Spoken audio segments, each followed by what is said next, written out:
Rin? Oo, pwede.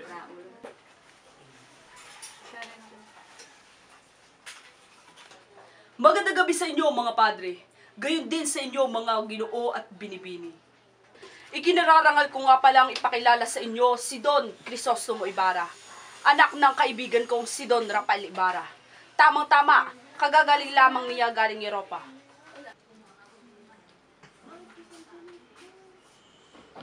Ikinagagalak kong makita kayong lahat.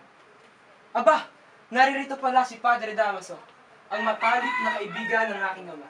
Ikinagagalak ko kayong makita. Ipagpatawad po ninyo kung ako may nagkamali. Hindi ka nagkakamali, Ginoo. Ako nga si Padre Damaso. Ngunit, kailanman ay hindi kami nagkaibigan ng iyong ama. Kayo po ba talaga ang anak ni Don Rafael Ibarra?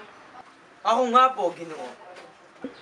Maligayang pagbabalik ho, Don Crisostomo Ibarra.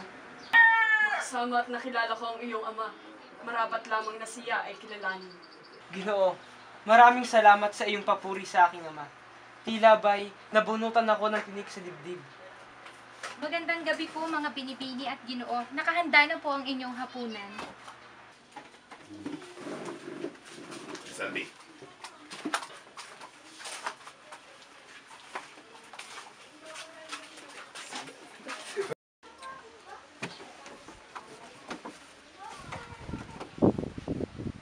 Nakalaan ang upuang ito para sa inyo, Padre Damaso. Higit kayong nakatatanda, mataas ang katungkulan at may kapangyarihan. Hindi naman ako ganong katanda, Padre. Sa tingin ko ikaw ang marapat na upo diyan dahil ikaw na ngayon ang kura ng bayan na ito. Sumusunod lamang ako sa pinag-uutos mo, Padre.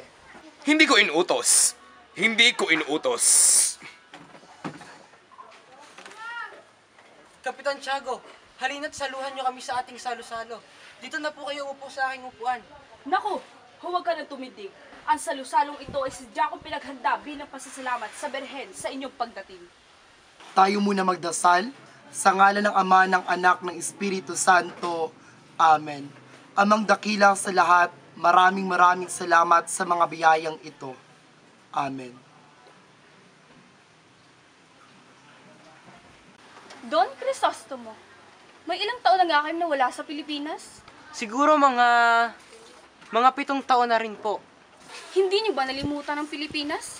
Matagal-tagal rin ang 7 taon. Hindi mangyayari iyon. Ako marahil ay makakalimutan ng aking bayan. Ngunit ako, hindi ko malilimutan ang lupang aking sinilangan.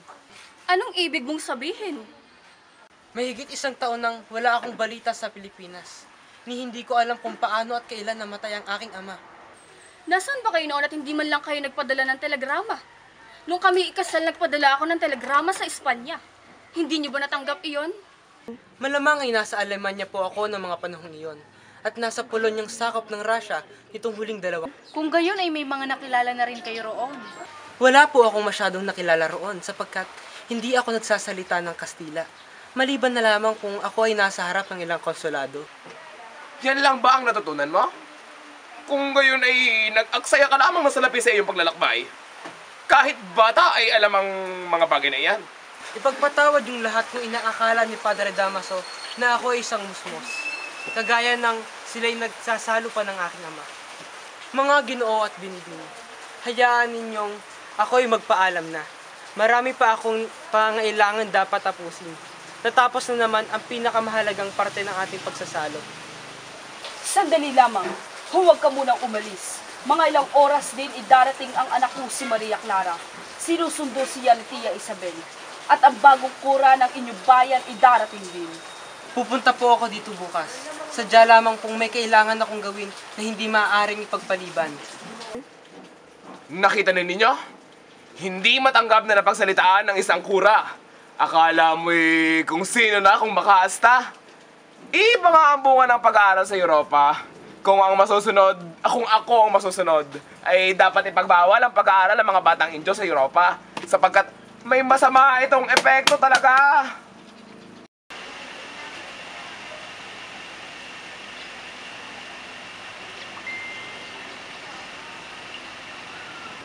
Binata, mag-iingat ka sa iyong paglalakbay. Naway nagsilbing aral sa iyo ang sinapit ng iyong ama. Mukhang malapit kayo sa puso ng aking ama. Maaari niyo po bang ikwento sa akin ang totoong sinabi ko? Hindi niyo pa rin ba nalalaman? Ano po ba talaga ang nangyari? Alam ba ninyo? Batid ng lahat ang nangyari sa iyong ama. Namatay ang inyong ama sa bilangguan. Ang ama ko? Nakulong? Siya'y namatay sa bilangguan? Sandali lang. Nakatitiyak ba kayo kilala ninyo ang aking ama? Oo, si Don Rafael Ibarra ang inyong ama. Akala ko'y nalaman niyo na. Ngunit huwag kang mag-alala. Sa bayang ito, walang nagiging marangal hanggat hindi ka nabibilanggo. Nakapagtatakang hindi niyo pa rin pala nalalaman. Maaari niyo po bang isalaysay sa akin ang totoong nangyari? At kung bakit siya nakulong? Ikekwento ko sa iyo ang buong pangyayari. Halika't samahan mo ako papunta sa kwarto. At doon ko isasalaysay ang buong pangyayari. Maraming nagmamahal sa inyong ama dahil sa likas nitong kabaitan. Ngunit marami rin ang sa kanya'y naiinis at naiinggit. Karamihan dito ay mga Kastila na sadyang masasama ang mga ugali. Ang mga mabubuting tao ay hindi nagtatagal at nagkakaroon ng maraming kaaway katulad ng inyong ama. Iilang buwan pa lamang kayong umalis nang magkasamaan ng loob si Padre Damaso at ang iyong ama. Pinagbintangan ni Padre Damaso na hindi nangungumpisal ang ama mo gayong matagal na niyang itong alam. Mula noon ay palaging pinasasaringan ni Padre Damaso ang iyong ama sa tuwing nagmimisa siya. Ngunit masasabi kong higit na marangal sa kanila lahat si Don Rafael. Noong mga panahong iyon ay may isang kolektor ng buwis na dating artilyero. Tinanggal siya bilang artilyero dahil sa kasamaan ng kanyang ugali at sa kamangmangan. Dahil nga hindi marunong magbasa at magsulat ay lagi siyang niloloko ng mga Indio. Inaabot nila ng pabaliktad ang kasulatan. Kunwari babasahin ito ng kolektor at pipirmahan na akala mo'y kinahig na manok. Isang araw ay nagkaroon ng alitan ng inyong ama at ang kolektor. Ganito ang nangyari. Namatay ang kolektor at nakulong ang iyong ama. Lumabas ang maraming kaaway ng iyong ama at pinagbintangan siyang erehe at filibuster. Ito ay higit pa sa pumatay ng 3 mangungulikta ng buwis. Bukod pa doon ay pinagbintangan din ng iyong ama na nagbabasa ng mga pahayag galing sa Madrid. Nag-iingat din daw siya ng mga litrato at mga sulat ng isang Pilipinong pari na binitay dahil sa pagkakasangkot sa rebelyon. Maging ang pagsusuot niya ng mga barong Tagalog ay kasalanan din daw, sapagkat ang iyong ama ay apo ng isang Kastila. Siguro kung walang kaaway ang iyong ama ay hindi siya makukulong. Sinabi ng isang doktor na alta presyon ay naging sanhi ng pagkamatay ng kolektor. Malinaw na walang kasalanan ng iyong ama. Ginawa ko ang lahat. Makalaya lang ang iyong ama. Lumapit ako sa mga kinaukulan, subalit tinanggihan nila ako. Ayaw nilang madamay sa demanda. Dumating ang panahon ng katarungan, ngunit huli na ang lahat. Nagkasakit si Don Rafael sa loob ng kulungan at doon siya binawian ng buhay.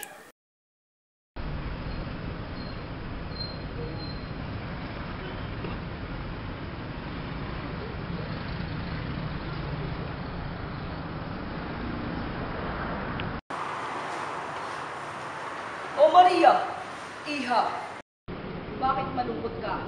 At bakit tila mag-isa ka lamang? May problema ka ba? Wala naman po. May iniisip.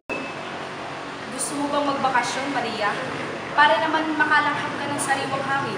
Saan mo ba gusto? Sa Malabon o sa San Diego? Sa San Diego. Pinsan, maaari ko bang makausap ang pamangkin ko? Nandiyan na pala ang kanina mo pang iniintay, Maria.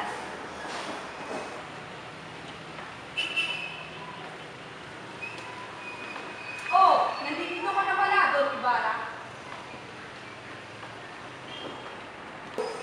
Aray, bakit mo ginawa yun? Sige, maiwan ko muna kayo. Mamamalengke pa pala ako. Ako rin, may asikasuhin lamang kayo. Mabuti naman at nakaisip kang dumalaw. Akala ko nakalimutan mo na ako. Hindi kita nakakalimutan na. Ultimong sa panaginip, ikaw ang aking nakikita. Naalala ko pang minsan, nung ako'y pinagalito ng aking kompesor. Ang sabi niya, kalimutan na kita. Ngunit ikaw pa rin ang sumisigaw ng aking puso at isipan. Totoo ba ang mga sinasabi mo? Kahit kailan ay hindi ako nagsinungaling sa iyo. Lalo na ang mga sinasabi ko'y galing sa puso.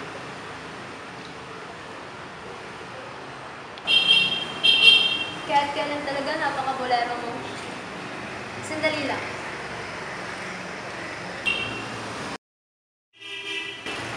Naalala mo ba ang sulat na ito? Iyan ba ang sulat ko no ako ay pulis?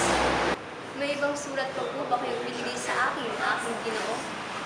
Ano ba ang sinasabi ko dito? Madami. Madaming kasinungalingan. At sinabi mo dito na kailangan mong umalis at pumunta sa ibang bansa upang mag-aral. Dahil sa kagustuhan ng iyong ama. At sinabi mo rin na Oo nga pala. bakit? May problema ba? Nakalimutan ko may kailangan nga pala akong gawin. Kailangan kong magtungo sa aking bayan upang madalaw ang aking ama sa sementeryo. lumayo ka na, hindi kita pipigilan. Huwag kang mag-alala, ilang araw din lang kung magkikita tayong muli. Mag-iingat ka, Ibarra. Mahal na mahal kita. Maraming salamat sa pangunawa, Maria. Mahal na mahal kita. Nakakad ka na. Mag-iingat ka, Ibarra. Hihintayin kita.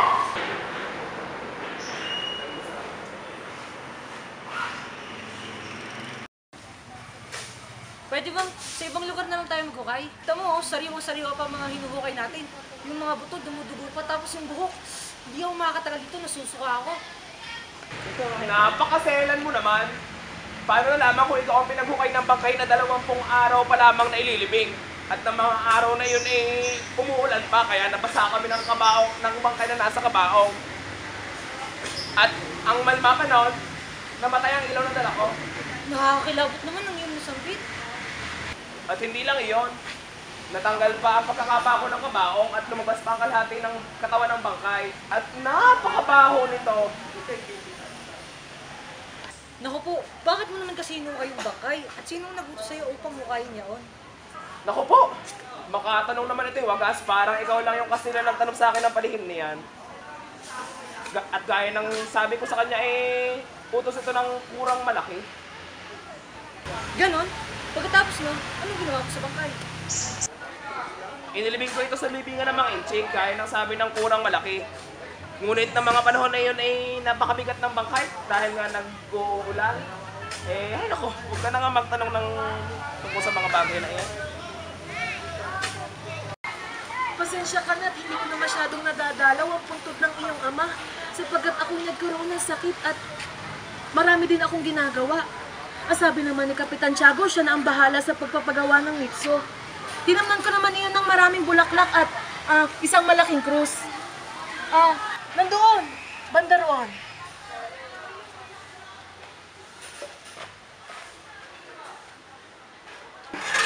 Nasaan na? Ang anak ko, narito lamang iyon. Alam ko na. Magtanong na lang tayo doon sa isang sepulturero. Magandang araw, Ginoo. Magtatanong lamang sana kami. May napansin ka bang punto dito? Yung palatandaan ay may isang malaking krus. Nakalibing siya banda roon. Isang krus po ba na malaki na may nakaukit na dibuho at natatalian ng yanto? Oo, yun nga. Na nababalibutan ng bulaklak? Oo, yun nga. Maaari mo ba kami dalhin sa puntod na iyon? Yun ba? Sinunog ko na ang anong yun ang krus na yun Sinunog? Bakit ba sinunog? Dahil itong sabi ng kurang malaki. Yung kurang namamalo, si Padre Garute. Kung kayo nasa ng puntod ng aking ama, siguro na may naaalala mo kung saan mo siya inilibing. Ngunit wala na yung sinasabi niyong bangkay. Hinukay ko na ito at inilibing sa libingan ng Mainchik. Dahil yun ang sabi ng kurang malaki. Ngunit ang gabing iyon nga At ginawa mo naman! Ngunit hindi ko po ginawa ang bagay na iyon. Hindi ko po siya inilibing sa libingan ng mga inchik. Sa datapot ay inilibing ko po siya sa ilog. Itinapon ko po siya sa ilog. Isa kang sawin palad. Anong ginawa mo sa aking ama? Wala pa akong ginagawang masama. Anong wala? Magsabi ka ng totoo. Masama. Wala po talaga. Baka po pinalitan ko ng kurang parako na si Padre Damaso ang gumawa ng masama sa inyong ama. Batakin niyo pa ang tubig, Crispin. Kuya, ayoko na dito. Natatakot na ako. Umuwi na lang tayo sa atin. Dun sa atin. Hindi ako mapagbibintangan magnanakaw. Sana pag uwi natin, magkasakit na lang ako para alagaan ako ni nanay at ni tatay. Doon, hindi na nila ako pababalikin sa kumbento. Huwag! Lalo tayo mapapahamak. Mamamatay sa mga loob si nanay at magkakasakit naman tayo lalo. Magkano bang sweldo mo ngayong buwan? 2 piso. 2 piso. Malaki na bawas dahil sa multa. Kuya, bayaran mo na lang yung sinasabi nilang ninakaw mo sa labi. Ano? Nasisiraan ka na ba? 2 piso yung sinasabi nila kinuha mo na ang katumbas ay 32 piso. Hindi ko kayang bayaran yun. Kulang pa yung sweldo ko. Sabi ni Sakristan Mayor, papatayin daw niya ako kapag hindi ko binayaran ito. Sana nga, ninakaw ko na lang yun, di sana binalik ko ito. natatakot ako. Baka malaman ito ni nanay. Kasi minumuti kita ng kapatid kaysa minumuti papatulong na kapana. At ikaw naman, Crispin, hindi ka makakauwi hanggat hindi mo nilalabas ang inyong ninakaw. May pahintulit na po kami umuwi. Hinihintay na po kami ng aming ina. Hindi! Mamaya alas 10 pa kayo makakalis. Ngunit Ginoo, alas 9 pa lamang po ay hindi na maaaring maglakad sa daan. Paniguradong mahuli kami ng Guardia Civil. At bukod pa roon, malayo ang bahay namin. Malayo pa ang aming lalakbayin. Abat, inuutosan mo ba ako? Ito ang tandaan mo. Mas mataas ang posisyon ko sa inyo, kaya wala kang karapatang diktahan ako. Opo. Mabuti ko gano'n. Basilio, may iwan ka dito at mamaya ako makakalis. At Crispin, sumama ka sa akin. Kuya! Kuya! Kuya! Parang bawal niyo po. Isang linggo na po namin din nakikita ng aming ina. Kuya, tulungan mo ako! Pangako, Crispin, babalikan kita dito. Ngunit ngayon, kailangan munang makatakas ako dito.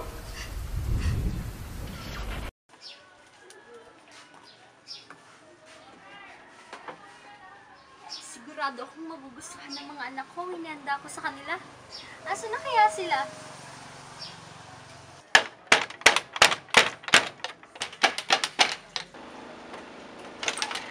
Oh, ikaw pala yan, Pedro. O ba't sino pa ba yung nakasaan mo? Ha? Sabi nga.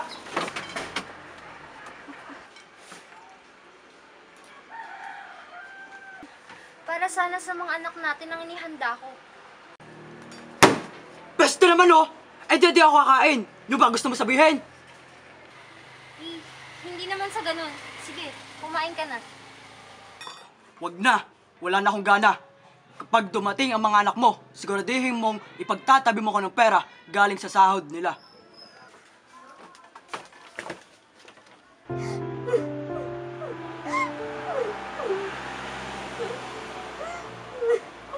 Nay! Nay, buksan niyo ang pinto, Nay! Nay! Anak, ano nangyari sa'yo? Nay! Nay! Asan ang kapatid mo? Nay, si Crispin po. Nasaan siya? Si Crispin po, pinagbintangan po siya ng sakristan mayor na nagnakaw. Sa takot po na maabutan ako na ng alas 10 at mahuli ng Guardia Civil, tumakas na po ako, Nay! Biging Diyos! Si Crispin! Ang mabait ko, si Crispin! Pinagbintangan magnanakaw! Kawawa naman ang bunso ko!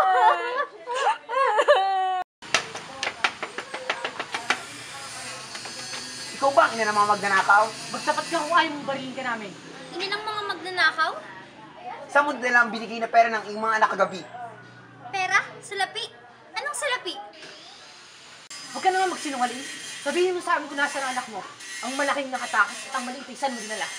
Si Crispin? Tama na. Basta ang mabuti, ibigay mo na lamang sa amin ang salapi na ginawa ng iyong mga anak. At pababayaan ka na namin. Ngunit matagal nang hindi umuwi si Crispin. Kung gayon, sumama ka sa amin sa kwartel. Pero hindi magnanakaw ang mga anak ko. Kahit wala kaming makain, eh hindi nila magagawa yon. Kilala ko ang mga anak ko. Sa kwartal ka na lamang paliwanag.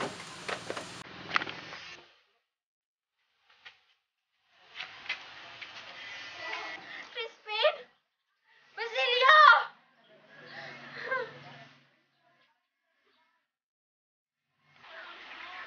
Crispin? Basilio? Ang mga anak ko! Crispin! Ang anak ko!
paglalakbay na ito. Sige na, Maria. Pumayag ka na. Maria na. Sige na nga, pero isa lang ha. Hindi ko inisip na mawawala ka. Akala ko panghabang buhay na napinigyan. Lahat na yata binigay para sa'yo. Ngunit parang may pagkukulang pa ako. May buhaya! May buhaya! Ay, Bara!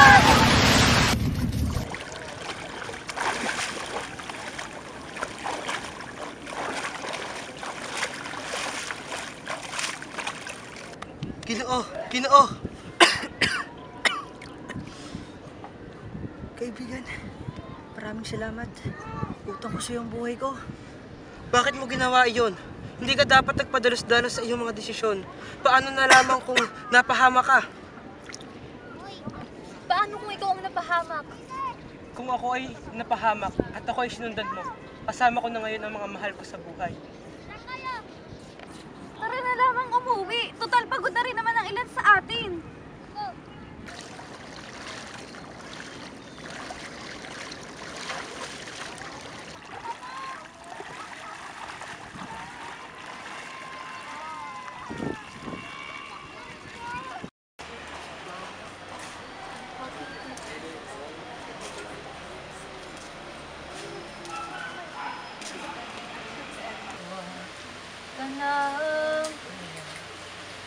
Sino ang kapagpapag na taong iyon? May 4 na taon na siyang ganyan. Naninirahan siya sa libingan ng mga inchi. Ang sabi ng iba, nahawa siya sa sakit ng kanyang ina. Ang sabi naman ng iba, nakuha niya yun sa loob ng bilangguan. Lumalayo siya sa mga tao, ngunit minsan pinapalo siya ng kapitan. At bakit naman siya pinapalo? May niligtas daw kasi siyang isang batang nahulog sa kanal. Ang sabi ng kapitan, mas maigi na ang mahulog sa kanal kaysa magkaroon ng ketong.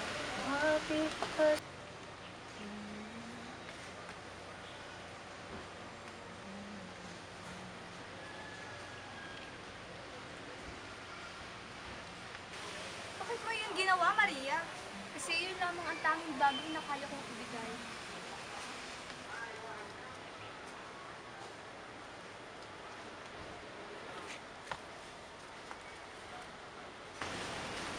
Tara, magsimba tayo. Alam mo, yung mga anak ako at dalawa silang napakababait.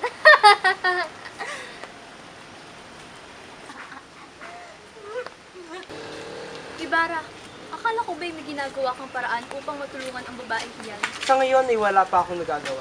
Ngunit nakausap ko na ang kura at handa niya akong tulungan. Saraulo ka! At saan niya siya dadalhin? Bakit niya siya hinuli? May kasalanan ba siyang ginawa? Kitang-kita mo naman na nagugulo ang babaeng ito kaya namin hinuhuli.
Ginoong Andres, di ba't higit na matapang at makapangyarihan ang krus kaysa sa kahit na anong sandata? Mga kapatid, nararapat lamang na isabuhay niyo ang mga salita ng Diyos. Dapat ay sinasaulog ninyo ang banal na kasulatan para naman na kayo sabihan. Mag-iingat ka kaibigan, sapagkat sa iyo pinapatay yung paring, huwag kang lalapit. May unang batong iyong hubos at huwag kayong lalayo sa mura. Ngunit bakit? Sapagkat meron nag-aambag na panganib, sundin niyo na lamang ako at para ito sa inyo rin. Dapat ninyong malaman ang mga mahalaga at kailangang bagay, ngunit marami sa inyo ang nakakalimot, kaya namamatay ng hindi nagsisisi. Nasasabi nga sa Biblia na kung meron kayong isang bahagi ng katawan na nagtutulak sa inyo sa pagkakasala, putulin niyon at itapon sa apoy. Mga kaibigan, magsayo po tayo lahat at sabay-sabay natin ulitin ang Ama namin.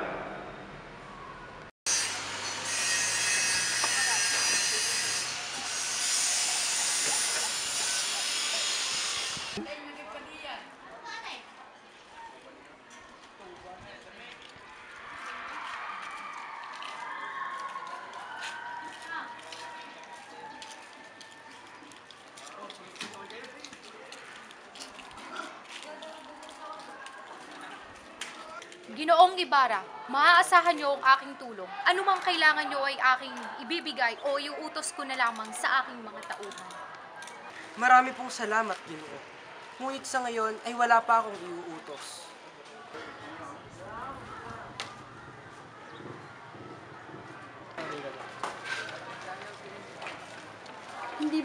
Hindi ba kayo maglalagay ng palitada, Ginoong Ibarra? Hindi na. Ayokong matulad kay Juan Palomo. Ako na nga ang naghanda, ako pa rin ang kakain. Sige na, Ginoo, maglagay ka na ng iyong palitada. Sige na nga.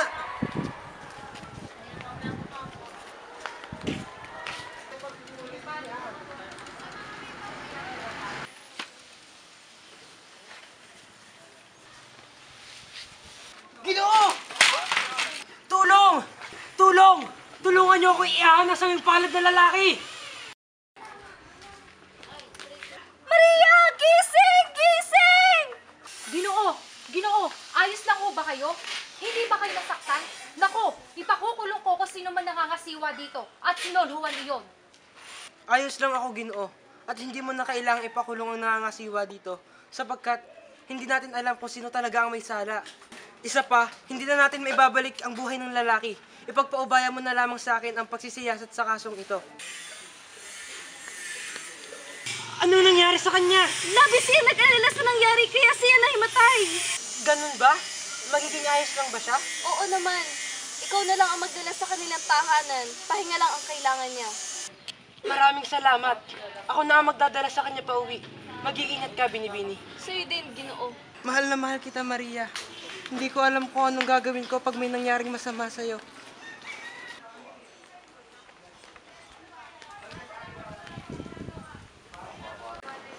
Ito ay isang masamang simula.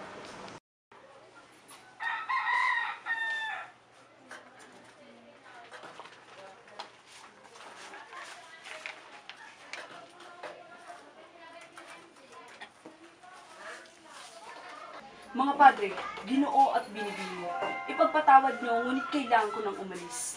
Nagpadala ng telegrama ang Kapitan General at siya ay darating mamayang ika-4 ng hapon. Kailangan ko na mag-ayos ng bahay para sa pagdating niya, sapagat sa tahanan ko siya tutuloy. Paalam. Alkalde, ano nga palang pinag-usapan niyo na ako hindi pa nadating? Binabanggit po ni Ginoong Crisostomo ang mga taong tumutulong sa kanya sa pagpapatayo ng paaralan at ang mga arkitektong gumagawa ng plano dito. Baliwala sa akin ang mga arkitekto. Natatawa ako sa mga taong kumukuha pa ng arkitekto ng serbisyo nila. Ipinapakita lamang nila na sila ay mga mangmang. Ako lang ang nagpaplano ng mga simbahan ko. Pero kailangan ng isang eksperto para makapagpatayo ng isang gusali tulad ng paaralan, di ba? Eksperto? Nagbibiro ka ba? Ang paaralan ay binubuo lamang ng mga 4 na pader at isang bubong na sawali. Di ba napakadali? Tapos kailangan pa ng isang dalubhasa? Nagpapatawa ka nga talaga, Ginoo. Tingnan mo nga naman ang mga Indyo. Kapag natuto ng kaunti ay masyado nang nagiging matapang, mayabang. Silang lahat ay hindi nararapat sa mundong ito. Kaya naman pinaparusahan ng mga magulang ng mga iyan. Nangamatay sa piitan. Bawiin mo ang mga sinabi mo! Crisostomo, tama na! Hindi masamang tao ang aking ama. Marangal na tao ang aking ama. Iniisip lamang niya kapakanan ng kanyang bayan.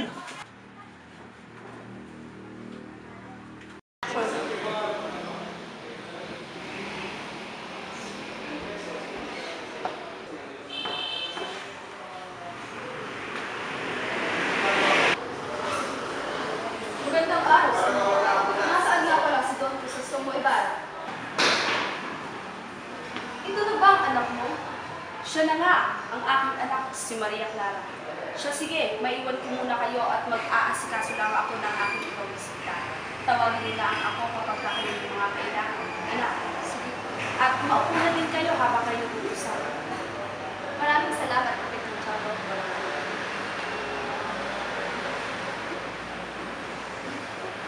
Ina, napakaswerte ng mga magulang mo.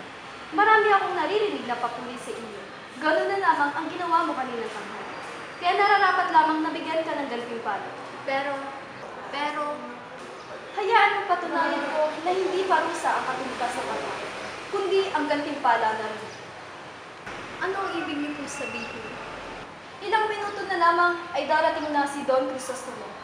At karangalan sa akin ang pagkita muli kayo, bago ako lumisan sa bayang ito. Mawalang galang na po. Hindi ko po intensyon na makisalo sa inyong usapan. Ngunit, General, nakakalimutan niyo po ba na si Ginoong Ibarra ay isa sa mga ex-komunikado? Tulad ko ang mabilis sa pagkaling ni Padre Damaso. At sa tingin ko ay nararapat na siyang bumalik sa Espanya. Pagpalain nawa siya ng Diyos.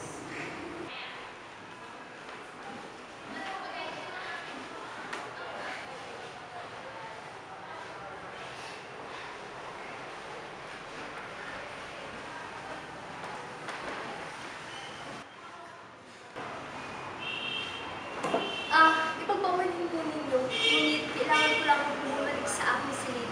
May kailangan lamang po ako asikasuhin. Ngunit paparating na si Ibarra, hindi mo ba siya ihintayin? Hindi na po kamahalan. Sige po, mauna na po ako. Ginoong Crisostomo! Ginoong Crisostomo! Nagagalang akong makita. Pakiusap ko. Huwag na kayong mag-alinlangan sa pagbibigay ko ng katawan. Ipagpanatag niyo ang loob niyo. Isa pong malaking karangalan ng pagtanggap ng ganito mula sa kamahan. Oo nga pala. Nais kong sabihin sa hari ng Espanya na bigyan kayo ng karangalan. Dahil ninais niyo magpatayo dito sa ating paaralan. Maliit na bagay lamang po ang aking nagawa. Hindi na po kinakailangan ng parangal para doon. Napakabuti mo talaga ito. Hindi mo inaasam na magkaroon ng karangalan. Bagkus, gumagawa ka ng kusang loob. Na pinahangaan kitang binata. Tungkol sa nangyari sa inyo ni Padre Damaso, huwag na kayong mabahala. Kakausapin ko ang mga arsobispo at makikialam ako sa excommunicado. Dahil gano'n na lamang ang pagmamahal at pagmamalasakit niyo sa ating mahal. At dahil doon ay gusto ko kayong ipagtanggol. Salamat po sa inyong paniniwala sa akin. Walang anuman. Maiba ako. Nais mo bang sumama sa akin sa Espanya? Dahil naniniwala ako sa iyong katalinuhan ay hindi bagay dito sa ating bayan. Hindi ko po malilimutan ang inyong kabutihang loob. Ngunit, mas nanaisin ko pong mamuhay sa lupain kung saan namuhay ang aking mga magulang. Kung yan ay iyong kagustuhan, ay hindi kita kakakita. Pinapunta nga pala kita dito upang magkita kayo ng iyong kasintahan na sila. O siya, sige na, puntahan mo na ang iyong kasintahan at papuntahin mo na din dito ang kanyang ama upang walang maging sagabal sa akin. Ngunit, bago iyon, ay maaari bang papuntahin mo muna dito ang alkalde? Sige po, papupuntahin ko po sila dito. Isa pong malaking karangalan at karangalan. Mauna na po ako. Maraming salamat. Kapitan, nais niyo raw po akong makausap. Oo. Nais kong sabihin na bigyan niyo ng magandang seguridad ang ating Ginoong Ibarra at bigyan ng kaluwagan sa paggagawa niyo ng proyektos dito sa ating bayan. Yun lamang at maraming salamat. Masusunod po ang inyong kagustuhan. Sige.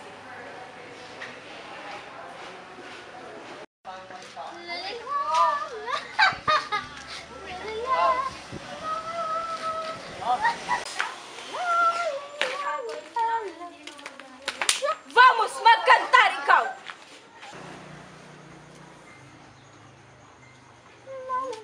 Hoy! Tumigil ka nga! Tama na! Tumigil ka na sa pagkanta! Sus, marunong na pala magtagalog. Baila, baila! Ikaw naman ang sumayaw! Hindi ka ba sasayaw? Sayaw! Sayaw! Hindi mo man lamang ba ako babatiin ng magandang gabi? Marta, Marta! Bakit po? Bakit po? Bihisan siya at dumuting. At bukas sa bukas ay agad ko siyang ihatid kay Ginoong Crisostomo Ibarra. Sige po. Doña Konsolasyon, mag-uusap tayo. Bakit na naman ba? Ano na naman ba ginawa ko? Sa kwarto na lamang tayo mag-usap.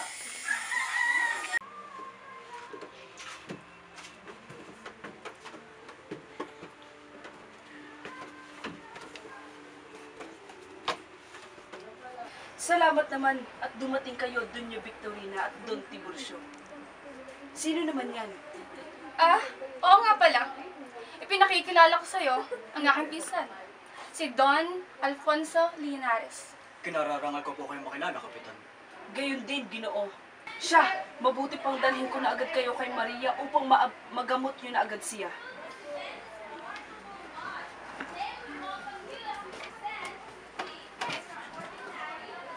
Padre, alam mo ba kung saan makikita si Padre Damaso? Maswerte ka at narito si Padre Damaso. Maya-maya lang siguro ay darating na siya. Marami pong salamat. Malala po ba ang sakit niya? Sa totoo magagamot pa naman siya. Basta inumin lang niya ang nireseta ko sa kanya.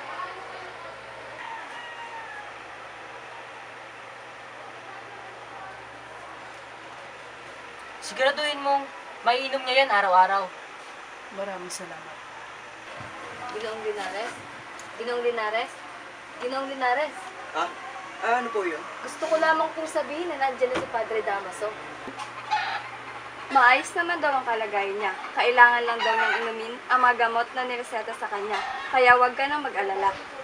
Kapitan Tiago, mauna na kami umalis. Marami pang bagay na dapat kaming tapusin.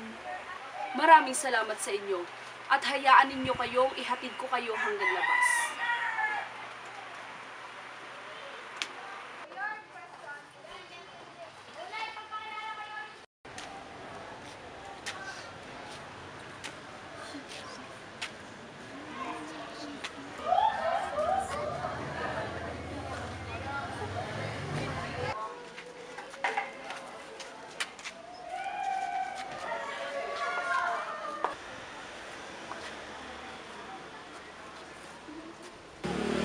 Nakakasok ka talaga mga tao dito.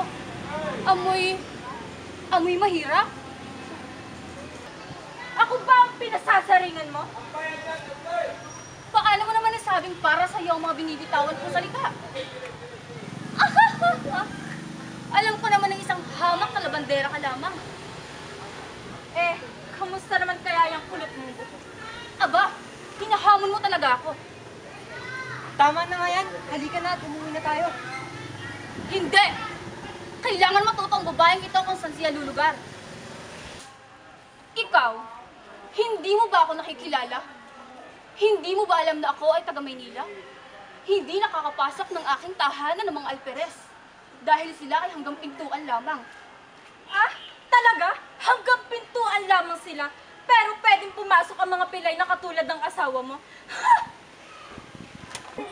Talagang hinahamon mo ako. Tama na nga yan!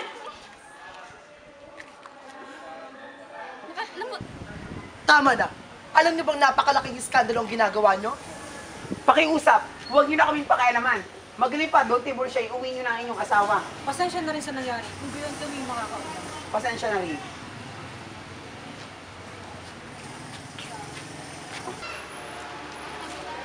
Kailangang hamunin ni Linares ang Alperes. Dahil kung hindi, huwag niyong hayaang ipakasal sa kanya si Maria Clara. Yun lang, Kapitan. Maraming salamat.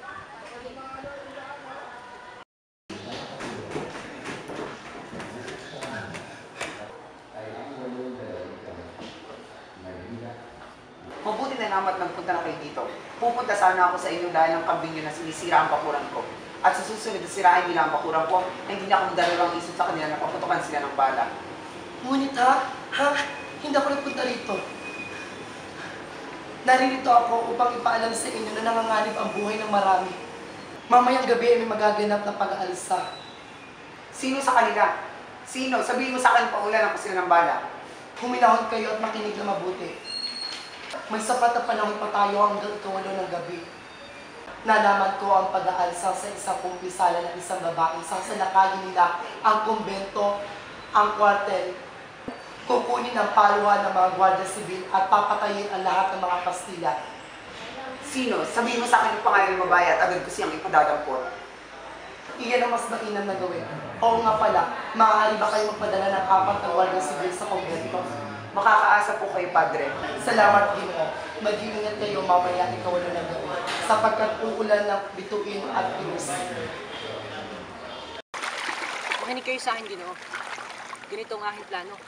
Dadalhin ko kayo sa isa sa mga kaibigan ko sa Mandaluyong. Tapos, isusunod ko sa inyo ang inyong mga salapi. Maaari niyo yung gamitin upang makapunta sa ibang bansa. Sa ibang bansa? Makakapamuhay kayo sa ibang bansa ng tahimik at walang problema. Marami kayong salapi at isa pa sa Espanya ay marami kayong kaibigan na makakatulong sa inyo upang malinis ang inyong pangalan. Mas mabuti pa nga ang ibang lupain kaysa sa sarili nating bayan. Elias, 2 ulit mo nang iniligtas ang aking buhay sa kabila ng kasawian ng iyong angkad sa aking angkad. Karapat dapat lamang na isauli ko sa inyo ang inyong yaman. Sumama ka sa akin sa ibang bansa at doon ay maninirahan tayo na parang magkapatid. Pareho lamang tayong sadyang sabing palad sa sarili nating bayan. Pagpatawad yung Ginoo, ngunit hindi ako makakasama sa inyo. Hindi ako magiging masaya sa ibang lupain. Mas nanaisin ko pang matiis at mahirapan at mawalan ng buhay dito sa ating bayan. Hindi totoo iyan. Wala akong inisip kundi ang ikabubuti ng ating bayan. Malamang, yun ang inyong masasambi sapagkat hindi nyo nararanasan na maghirap dito. Naniniwala ako na iniibig mo ang ating bayan sapagkat yan ang tinuro sa inyo ng inyong ama. Ngunit kapag naranasan nyo ang gutom, paghihirap at pag-uusig, ay baka kalimutan ninyo na ang inyong sariling bayan. Patawarin ninyo ako sa mga masasakit na salitang nasabi ko. Ngunit binumulat ko lamang kayo sa katotohanan. Minsan na may lumapit sa inyo na isang kapusbalad, ngunit hindi niyo siya pinakinggan. Mas pinakinggan niyo pa ang kanyang mga kaaway. At ngayon ay tinutugis nila kayo, itinuturing na kaaway. May katwirad ka. Inaamin kong sumang-ayon lamang ako sa takbo ng mundo. Ngayon ay malinaw na ang lahat sa akin.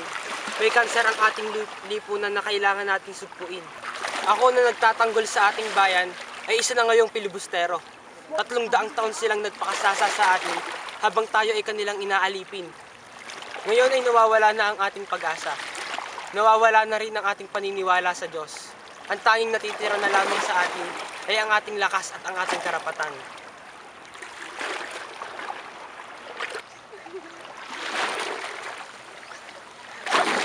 Ginoo, mahiga kayo upang matakluban ko kayo ng damo. Upang hindi kayo makita ng mga kawal.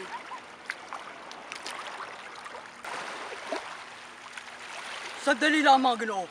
Saan kayo nagmula? Galing po akong Maynila. Nilarasyonan ko po ng damo ang kura at ang kukom sa Maynila. Ganun ba? Sige, makakaalis ka na. Basta huwag ka lang magpapasakay ng iba dahil may isang bilanggo na nakatakas na pinaghahanap ngayon. Makakaasa po kayo, Ginoo. Uuna na po ako. Maaari na po kayong bumangon. Ginoong Crisostomo. Kayo na po magsagwan at tatalon po ako upang mailigaw ko sila. Hinahabol na po tayo ng Guardia Civil. Ito po ang sagwan at tatalon na po ako. Huwag ka nang umalis. Makipaglaban na lamang tayo. Di tayo mananalo sa kanila sapagkat wala tayong sandata. Magkita na lamang po tayo sa Noche Buena ng sa libingan ng inyong mga ninuno. Mauna na po ako, Ginoo.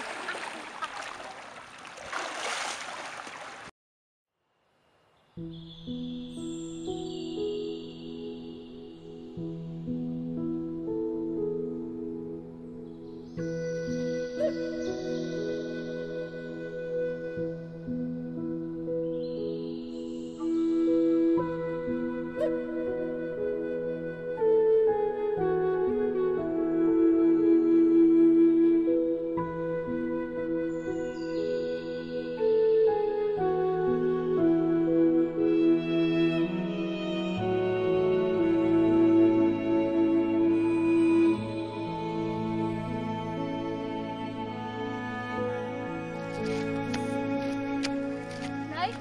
Nay! Nay! Nay! Nay! Nay! Nay! Nay! Nay! Nay! Nay! Nay! Nay! Nay! Nay! Nay! Nay! Sino ka? Nay! Di mo ba ako nakikilala? Ako po ito si Basilio, Nay! Ikaw ang anak ko! Nay! Ako po si Basilio, Nay! Nay! Nasa kumbento ang mga anak ko! Si Basilio, Nay! Tawag mo ako! Kailangan ko masaya! Nay! Di mo ba ako nakikilala, Nay? Nay! Ako to si Basilio, Nay! Nay! Ako si Basilio! Basilio? Anak ko! Anak ko! Nay! Nay! Nay! Nay! Nay! Nay! Nay! Gising, Nay! Gising! Nay! Nay! Gising, Nay! Nay! Nay! Nay! Nay! Nay! Nay! Nay! Nay! Diyan po si Sisa! Diyan po ang nanay ko, Nay! Nay! Makinig ka sa akin. May sugat ako dito. Ilang araw na akong hindi kumakain at umiinom. Ilang araw na lamang ay mawawalan na ako ng buhay.